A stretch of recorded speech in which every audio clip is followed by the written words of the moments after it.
Eh bien bonjour à toutes et à tous, ici The Marvelman. Aujourd'hui on se retrouve pour ce 96e récap de Marvel News. Donc je fais le récap de toutes les news Marvel qu'on a dans la semaine, c'est parti. On commence avec Daredevil Born Again. Alors on a eu des détails, en tout cas qui viennent de rumeurs, sur le procès de White Tiger, avant que la série ne soit rebootée, même si certains éléments vont peut-être rester. Donc je rappelle, White Tiger est accusé d'avoir attaqué des policiers, voire même tué, parce qu'en fait certains étaient corrompus et attaquaient un informateur, et il est donc accusé. Ensuite on a Matt du coup qui fait son enquête, et Matt aurait donc suivi les policiers corrompus, jusqu'à l'informateur justement, et Matt aurait on va dire pris sa place pour le sauver et le garder pour le procès, avant qu'il se fasse tuer. Matt donc ensuite se serait fait tabasser et se serait laissé faire jusqu'à ce que un des flics sort une arme et là bon, du coup Matt se défend. Et en fait il aurait senti sur un des policiers un tatouage du logo du Punisher, ce qui aurait préparé l'arc suivant. Alors après comment il aurait senti le tatouage, bon j'en sais rien, peut-être la texture est différente de la peau ou il y a une odeur, parce que sinon il peut pas lire normalement. Et ensuite donc du coup au procès le problème c'est que l'informateur ment parce qu'en fait il a peur et du coup il dit que non il ne s'est pas fait agresser par des flics. Du coup Matt est en train de perdre le procès jusqu'à ce qu'en dernier recours en fait il dévoile l'identité de White Tiger, donc il révèle que Hector Ayala est White Tiger, ce qui choque tout le monde et du coup il y a beaucoup de témoignages de gens qui disent qu'en effet il les a sauvés à de multiples reprises et que c'est un homme bien, ce qui fait qu'à la fin Hector est donc innocenté. On verra évidemment si ça reste. Par rapport à Echo ensuite on a eu donc un nouveau logo qui a ensuite d'ailleurs été supprimé par Disney, un logo qui ressemble beaucoup aux Defenders et aux séries Marvel Netflix en général, en même temps c'est la suite techniquement, et le relancement de ce genre d'univers, donc pourquoi pas. Et aussi on a un gars qui a dit qu'un trailer était prêt et qui ne devrait pas tarder à sortir. Alors à l'heure où je fais la vidéo c'était pas sorti mais ça devrait plus tarder. Par rapport à Captain America Brave New World, déjà apparemment on aura de nouvelles images à un truc de Disney. Aussi j'en ai fait un short mais apparemment le film va prendre la date de Deadpool 3, donc retourner vers le 3 mai comme date de sortie. Parce qu'en même temps il est beaucoup plus avancé même s'il faut faire les shoots. Mais donc voilà, par ça, des liqueurs ont partagé quelques rumeurs en vrac. Déjà, bon, qu'il n'y ait pas Yelena Belova, mais ça c'était logique. Que She-Hulk apparaisse, ça on avait déjà eu des rumeurs à l'époque. Que l'équipe principale du film, du coup, c'est Sam Wilson, Joaquin Torres et Isaiah Bradley. Aussi que Tiamut, dans l'histoire, est appelée l'île Céleste, et pas Genosha comme les rumeurs le disaient. Aussi que les 4 premiers pays à faire des progrès sur l'île, ce soit le Japon, l'Inde, les États-Unis et la France. Et que le Japon est le premier à réussir à synthétiser de l'adamantium, et à l'amener à un état liquide. Aussi que du coup Ross et Valentina de Fontaine veulent l'adamantium pour faire la guerre au Wakanda, comme c'était déjà teasé, et que le leader, lui, le voudra pour lui, à ses propres fins.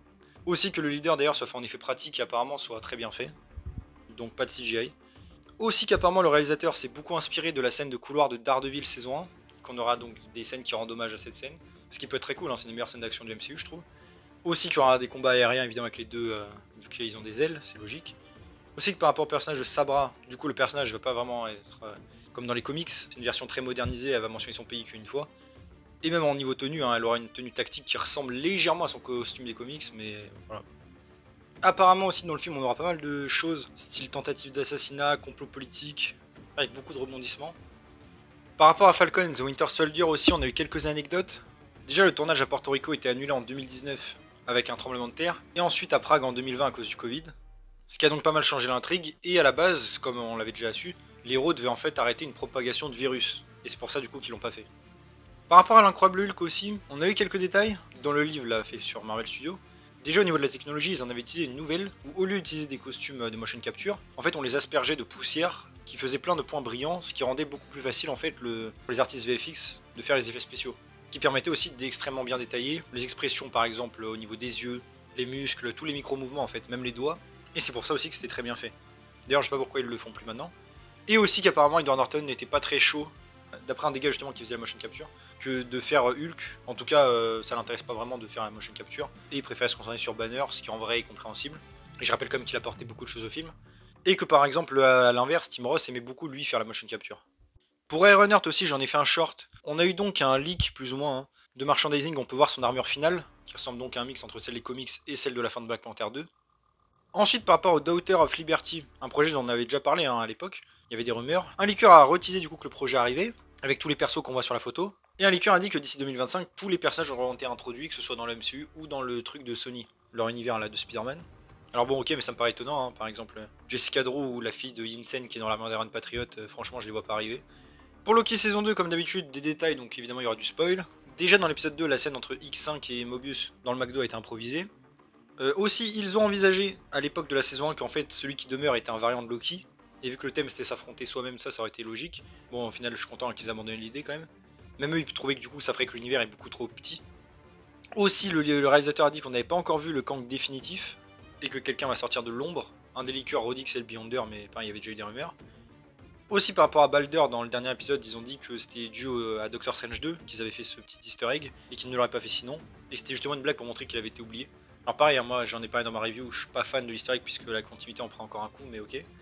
À part ça, le réalisateur a dit aussi que par rapport à Jonathan Majors, qui joue Kang, bah, tout s'était bien passé sur le tournage, lui il avait jamais eu de problème, et qu'au contraire l'ambiance était très bonne. Que Victor Timley aussi est un personnage un peu à la Einstein, qui a beaucoup d'idées et qui est très intelligent mais qui est maladroit pour d'autres choses. Et que ses idées évidemment sont dépassées par la technologie de son temps.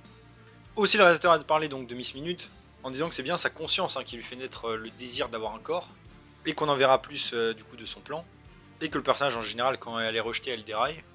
Un leaker a dit aussi que quand elle aura un corps elle sera effrayante. Alors pareil, a priori on le verra. Et aussi, on a un caméo de la compositrice de la série justement dans l'épisode 3. Par rapport à un Thor 5 aussi, en vite fait, Chris Hemsworth a encore redit que s'il y en a un, il faut un ton totalement différent et que même pour son bien-être, il faut vraiment que ça change. J'ai envie de dire, il est temps. Je coupe vite fait vers le milieu de la vidéo pour redemander, si vous pouvez évidemment, de liker et de commenter la vidéo si vous le pouvez. Cela aide beaucoup évidemment, vous le savez, au référencement et ça m'aiderait beaucoup. Je vous laisse reprendre. Pour The Marvels aussi, du coup, on a eu encore des trailers et d'autres qui vont arriver. On a vu donc que Goose aussi a été redesigné, recasté même techniquement. La durée finale apparemment est bien de 1h44 minutes et 36 secondes, donc le film le plus court du MCU. Le 3 novembre aussi, il y aura donc 3 épisodes de Marvel Legends sur toute l'équipe, Carol, Monica et Kamala. Et on a certaines critiques du coup qui ont déjà vu le film qui ont dit que c'était émotionnel, hilarant et plein d'action, et qu'en général c'est mieux que le 1. Enfin c'est comme le 1 mais en beaucoup mieux, et voilà. On verra bien sûr. Aussi, alors ça je le casse vraiment vite fait, mais on a un leaker qui nous a dit donc que l'équipe des Illuminati du MCU à l'heure actuelle, c'était tout simplement celle qu'on a vue dans la scène post-crédit de Shang-Chi, donc composée de Wong, Captain Marvel et Hulk. Et un autre a dit que Wanda allait se rajouter à l'équipe, en tout cas plus tard. Bon franchement ça me fait pas rêver mais ok. Aussi pour Agatha Darkhold Diaries, on a eu un nouveau logo, cette fois-ci officiel. Et on a aussi encore une rumeur que Agatha, on la verra voler en fait des pouvoirs de sorcière entre son procès dans WandaVision et les événements du présent justement à Westview. Ça peut être assez intéressant. Aussi par rapport aux Young Avengers, on a les actrices de America Chavez et Cassie Lang qui teasent encore. D'ailleurs après ça, un autre leaker lui a dit que dans l'équipe donc il y a America Chavez, Wiccan et Speed, Cassie Lang, Miss Marvel, Kate Bishop, Ironheart et peut-être Patriot, mais qu'apparemment Marvel n'est pas vraiment intéressé par lui. Aussi par rapport à Spider-Man No Way Home, petite anecdote, même si bon, on le savait déjà plus ou moins. Donc on a Gwen Stacy, The Amazing, la Mary Jane de Sam Raimi et la tante May des Amazing qui étaient toutes envisagées, en tout cas considérées dans d'autres scénarios, elles devaient apparaître. Aussi par rapport à un Spider-Man 4 avec Tobey Maguire, on a appris que le film à l'époque, il me semble que c'est pas en nouveau mais là c'est ressorti, devait avoir en fait 400 millions de budget, ce qui aurait été tout simplement énorme et c'est vrai que ça aurait été sans doute une dinguerie. Il n'est jamais trop tard évidemment Sony, si jamais. Aussi on a une anecdote par rapport au Sinister Six, projet qui devait se dérouler dans l'univers d'Amazing. Et en gros le film à l'époque en 2014, parmi des idées de scénario, déjà à un moment Spider-Man était en terre sauvage et chevauchait un dinosaure, un T-Rex, ça aurait pu être marrant. Et même par rapport au casting, il était envisagé d'avoir Matthew McConaughey en Docteur Octopus, Tom Hardy du coup en Homme Sable, d'ailleurs il finira par jouer Venom, c'est assez marrant, et aussi en acteur en vrac, Frances McDormand, Bryan Cranston et Jackie Chan. Alors oui c'est vrai que dit comme ça, ça a l'air un peu bizarre mais pourquoi pas après tout. Pour Madame Web on avait une rumeur du coup que le trailer sorte aujourd'hui, on verra si ce sera le cas. Pour Venom 3 le réalisateur a dit que le film sera incroyable, en même temps il va pas dire l'inverse et honnêtement je doute un petit peu mais on verra. Ensuite par rapport aux 4 Fantastiques, on a appris que Cameron Squares qui était donc un scénariste sur WandaVision et Agatha sera un scénariste du film. J'ai bien aimé WandaVision donc pourquoi pas. Aussi le réalisateur a dit du coup qu'il est bien au courant de la responsabilité qu'il a de faire cette équipe. Et il était ravi d'ailleurs de prendre la place de John Watts. Il a redit aussi que par rapport au casting, l'important c'était évidemment qu'il y ait une alchimie entre tout le monde, et que l'annonce sera faite une fois la grève des acteurs terminée. Il a redit aussi que malgré tous les problèmes récents chez Marvel, ça n'avait pas entaché on va dire la production et que lui de son côté ça va. Et qu'évidemment d'abord il commençait par quelle histoire on va raconter avant de faire le film, ce qui est déjà bien parce que Marvel en l'occurrence fait l'inverse ces derniers temps. Il a aussi dit du coup que l'histoire ça allait pas être juste un comics qu'ils adaptent sur écran, mais évidemment s'inspirer, et lui pareil en tant que réalisateur mettre un peu sa patte dans l'histoire. Par rapport à Deadpool 3 aussi, donc la date a été repoussée, d'après Deadline, à une date inconnue, car en fait ça prendrait beaucoup trop de temps à réassembler les équipes, à continuer le film pour respecter la date, en même temps ça me paraissait logique. Et du coup ça serait repoussé plutôt vers novembre 2024, voire peut-être à la place de Thunderbolt, donc le 20 décembre. Mais apparemment c'est pas fixé, le réalisateur lui a reparlé un peu, disant qu'il mourait d'envie de retourner au travail et qu'encore une fois la première moitié du film est montée. Pour la rumeur aussi que Tyler Swift joue Dazzler, il dit que voilà, il sait pas, il va pas répondre quoi. Et justement, on a des leakers qui ont dit qu'elle ne jouait pas Dazzler. Un dit qu'elle se jouait elle-même, littéralement, donc elle faisait un caméo en tant qu'elle-même. Et un autre qui disait qu'elle jouait Lady Deadpool. On verra. Le réalisateur a aussi redit que Hugh Jackman et Ryan Reynolds étaient vraiment potes et qu'il voulait en faire la meilleure histoire possible. Un leaker aussi a redit que Deadpool 3 en fait était le seul film qui menait à Secret Wars, au final, le seul build-up, dans toute la phase. Et aussi une rumeur que Matthew McFadden joue toujours un agent du TVA qui s'appelle donc Paradox.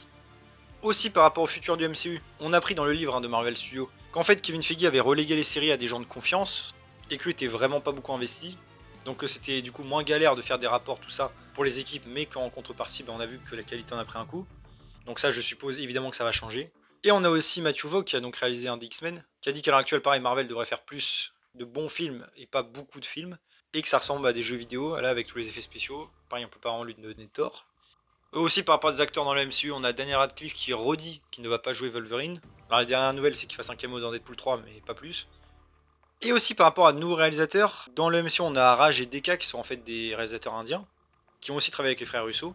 D'après des informations officielles d'Inde, il réalisera un film Marvel. Et apparemment, il ferait aussi une origin story. Donc on verra bien sûr. Et voilà, c'est déjà tout pour ce 96e récap de Marvel News. J'espère que ça vous a plu. Si c'est le cas, n'hésitez pas à vous abonner, liker, commenter, partager, activer la cloche. À me suivre sur mes sociaux et mon Discord, vous allez en description. On se retrouve bientôt pour une nouvelle vidéo. Salut tout le monde.